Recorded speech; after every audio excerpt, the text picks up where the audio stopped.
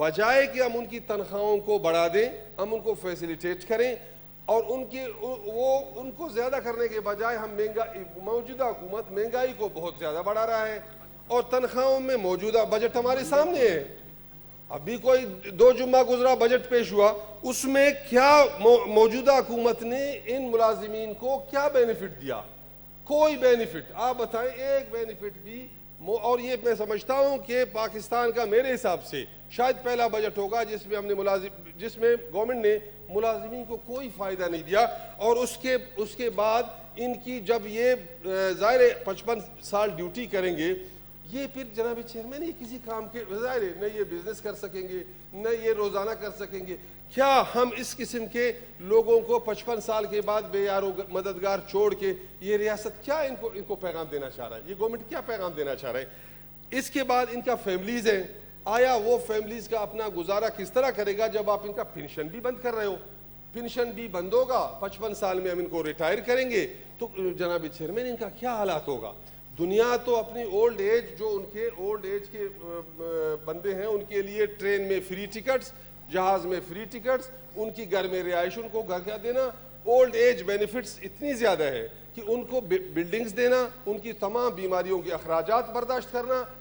یہاں پہ ہم تو ان کو جا کے چوراہے پہ بھیک مانگنے کے قابل کر رہے ہیں کہ جی 55 سال کے بعد وہ بیچارہ فارغ ہو کے کسی چوک اور چوراہے پہ جا کے بھیک مانگے, اس کے علاوہ اس کے ساتھ کوئی چارہ نہیں ہے. تو جناب چیئرمین, اور دوسری طرف ہمارے وزیر اعظم صاحب 2 لاکھ تنخواہ اور کچھ مراحات کے ساتھ 7 لاکھ کا تنخواہ, وہ کہا جاتا ہے کہ جی میرے اخراجات پورا نہیں ہوتے. آپ کے اخراجات تو 7 لاکھ میں پورا نہیں ہوتے, آپ 2 لوگ اور یہاں پہ ایک غریب, جو یقیناً ہمارے ہاں ایک فیملی میں کم سے کم ہم 8 بندے کا تو حساب لگا لیتے ہیں, 8 سے 9 بندوں کا حساب میں 55 سال میں فارغ ہونے والا, پینشن سے محروم, اس کا کوئی گزارا نہیں, اس کا کیا حال ہوگا؟ تو یہ خبر نے یقیناً ہمیں پریشان کر رکھا. اور اس کے علاوہ یہاں پہ فوج ظفر موج جو رکھا گیا کہ ملک کی معمولات کو چلاتے ہیں, اس ریاست کے معاملات کو ٹھیک کرتے ہیں, وہ تو ماشاءاللہ 80-90 سال کی عمروں میں چلا رہے ہیں. ملک کی جو پالیسی ساز اداروں میں, یا ملک کی جو الیکٹڈ نہیں ہے, جن کو الیکٹڈ نہیں ہے, وہ تو 90-100 پہ کام کریں, اور جو بیچارہ اپنی زندگی پریکٹس کے حوالے سے ایک آفس میں کام کرتا رہا, وہ 55 سال میں ریٹائر ہو. تو میں سمجھتا ہوں جناب چیئرمین یہ ایک بہت زیادتی کا عمل ہے. حکومت اس پہ سوچ رہا ہے تو فوری طور پہ اپنی اس کو ریوائز کرے, اور اس پہ کم سے کم میں سمجھتا ہوں کہ یہ کر لے کہ ہماری جتنے بھی چھوٹے تنخواہ دار یافتہ لوگ ہیں, جو چھوٹے ان کی تنخواہیں کم ہیں, ان کو مزید مراحت دینے کے لیے تنخواہیں بڑھائے جائیں, بینیفٹس بڑھایا جائے, تاکہ وہ کم سے کم. اور یقیناً جب سے یہ خبر چلا ہے جناب چیئرمین, پورے ملک میں ایک تشویش کا لہر دوڑا ہے کہ جی ہمارے ساتھ کیا ہو رہا ہے, یہ بہت بے چین ہے. اس وجہ سے اس ہاؤس میں اس کالنگ اٹینشن کا نوٹس کا لانے کا مقصد تھا. آنریبل منسٹر صاحب مجھے جواب دیں کہ ہے کیا ہو رہا ہے. سینیٹر عبد